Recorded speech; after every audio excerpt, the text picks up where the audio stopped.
हिंद, मैं निकिता राकेश जशवानी, रायपुर छत्तीसगढ़ से, और आप देख रहे हैं हंगामा न्यूज। इस वक्त हम सारा गांव में मौजूद है, जहां पर न्याय यात्रा कांग्रेस के द्वारा निकाली जा रही है, जो कि दीपक बैच की देखरेख में हो रही है, जिसका नेतृत्व दीपक बैच इस वक्त कर रहे हैं। ये न्याय यात्रा गिरौदपुरी धाम से लेकर के रायपुर तक जाने वाली है। यात्रा की कुछ तस्वीरें हम आपको दिखाते हैं। आप इस यात्रा में देख सकते हैं कि कितनी ज्यादा तादाद में कांग्रेसी इस यात्रा से जुड़े हुए हैं। न्याय दिलाने के लिए ये जो न्याय यात्रा इस वक्त यहाँ पर निकाली जा रही है, इसका असर कहां से कहां तक होता है, ये देखने की बात होगी। यात्रा निकालने से अगर जुर्म कम होता है तो फिर हर किसी को यात्रा ही निकालनी चाहिए। कानून के बैठने का कोई मतलब नहीं होना चाहिए, लेकिन कानून के रहते जिस तरीके से अपराध लगातार बढ़ रहे हैं, उसके लिए कांग्रेस अगर यात्रा निकाल रही है तो ये बहुत ही सराहनीय हो। आइए कांग्रेस के कुछ कार्यकर्ताओं से आपको जोड़ते हैं और इस यात्रा के बारे में आगे कुछ जानने की कोशिश करते हैं। तब तक बने रहे हमारे साथ और देखते रहिए हंगामा न्यूज। न्याय यात्रा कर रहे हैं, छत्तीसगढ़ की जनता को क्या संदेश देना चाह रहे हैं? आज छत्तीसगढ़ न्याय यात्रा की आज शानदार चौथा दिन है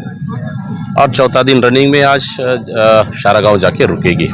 फिर कल 2 दिन बाद के 5वां और 6वां 2 तारीख को गांधी जयंती समापन होगा। छत्तीसगढ़ की बेलगाम अपराध, बढ़ती अपराध, सरकार की नाकामी, सरकार की विफलता, लगातार घटती घटनाएं, निर्दोष लोगों की हत्या, निर्दोष लोगों की गिरफ्तारी, महिला सुरक्षा, बहुत सारे मुद्दों को लेकर, सरकार की नाकामियों को लेकर हम जनता के बीच जा रहे हैं और जनता में सरकार के खिलाफ आक्रोश भी है और गुस्सा भी है।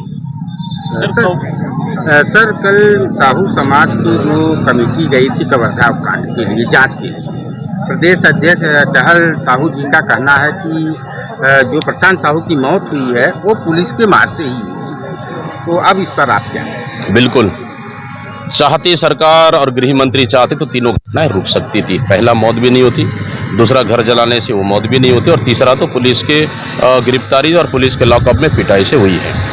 मतलब सीधा सीधा है कि सरकार, शासन और प्रशासन अब जज का काम भी कर लिए।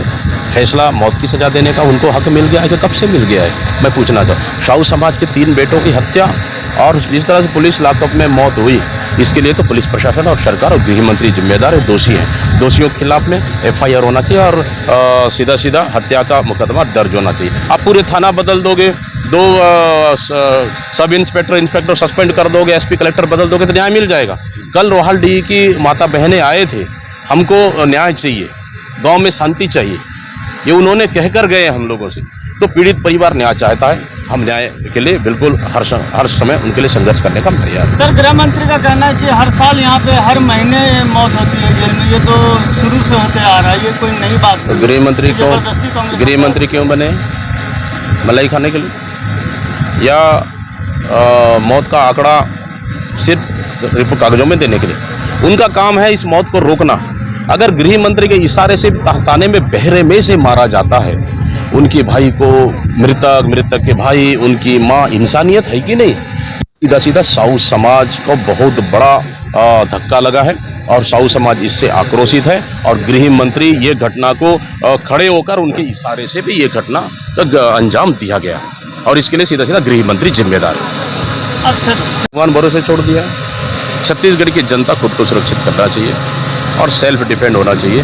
छत्तीसगढ़ की जनता कि ये सरकार से भरोसा उठ चुका है और छत्तीसगढ़ की जनता अब खुद खड़ी होकर आने वाला समय में खुद की समस्या, खुद की सुरक्षा खुद करेंगे। न्याय यात्रा कांग्रेस के द्वारा की जा रही है, जिसमें छत्तीसगढ़ की जनता को आप क्या संदेश देना चाहते हैं?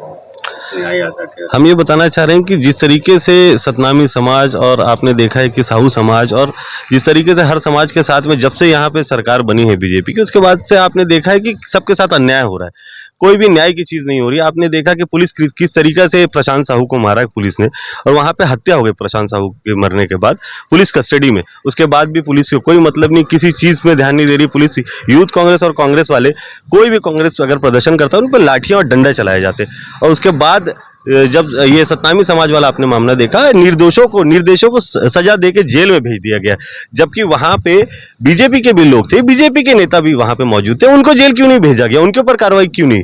इस तरीके से दोहरी राजनीति यहाँ पे नहीं चलेगी और हम न्याय मांगने निकल रहे हैं कि भैया यहाँ पे अन्याय नहीं चलेगा। ये राज्य छत्तीसगढ़ में अन्याय नहीं चलेगा, यहाँ न्याय की गुहार लगाई जा रही है और न्याय यात्रा निकाली जा रही है कांग्रेस के द्वारा कि भैया अब न्याय चाहिए। कांग्रेस की न्याय यात्रा का चौथा दिन क्या आपको लगता है कि आपकी न्याय यात्रा से राय कुछ यहाँ पर प्रदेश में बदलाव देखने को मिलेगा? बिल्कुल निश्चित रूप से ही बदलाव होगा, क्योंकि कांग्रेस पार्टी एक ऐसा पार्टी है जो आम जनता के हित के लिए लड़ाई लड़ते हैं। और जब से भारतीय जनता पार्टी की सरकार ही है, आप देख रहे हैं आम जनता पूरे हताश है। थाने में जा रहे हैं, FIR नहीं हो रहे हैं, अपराध आए दिन बढ़ रहे हैं, नशाखोरी के धड़ल्ले से बिक्री हो रही है। और भारतीय जनता पार्टी की सरकार के बाद दो बड़ा कांड, एक तो देश का इतिहास में लिखा जाएगा, बलौदाबाजार इतिहास में जो घटना हुआ है, पुलिस प्रशासन की नाकामी के कारण बलौदाबाजार में SP ऑफिस और बलौदाबाजार के कलेक्टर ऑफिस जल गए। इसका कारण क्या है? इसका जवाबदारी कौन लेगा? ये प्रशासन लेगा और सरकार को लेना पड़ेगा, क्योंकि उनके नेतृत्व के बाद भी ये हादसा हो जाता है। कांग्रेस पार्टी खराब करता है, इतना बड़ा बैरिकेड लगाता है कि कांग्रेसी उसे तोड़ नहीं पाते हैं। और बलौदाबाजार में अल्टीमेटम देने के बाद वहाँ पुलिस प्रशासन ढीला था, घर यहाँ पे घेराव चल रहा है और SP और कलेक्टर खाना खाने गए। कौन है जवाबदारी? बलौदाबाजार कहाँ देखी कवर्धा के केस में प्रशांत साहू की हत्या हो जाता है पुलिस कस्टडी में, इसका जवाबदारी कौन लेगा? ऐसा उसने क्या अपराध कर दिया था कि पुलिस उसे मार के मौत के घाट उतार दिए? ये सब न्याय यात्रा के रूप में दीपक बैज जी लोगों की सम्मान में और अपराधियों को सजा दिलाने के लिए निकल पड़े हैं, जो आज चौथा दिन है और ये बहुत सफलतापूर्वक न्याय यात्रा निकल रहे हैं। इससे लोगों में बहुत ही खुशी की माहौल बना हुआ है कि भारतीय जनता पार्टी की सरकार की नाकामी को कांग्रेस पार्टी उजागर करने के लिए पैदल निकल पड़े हैं। और यहाँ तक हम शांत नहीं बैठेंगे। अगर इसके बाद भी अपराध में कंट्रोल नहीं करेंगे BJP सरकार, तो हम लोग रोज के रोज युवा कांग्रेस धरने में बैठेंगे।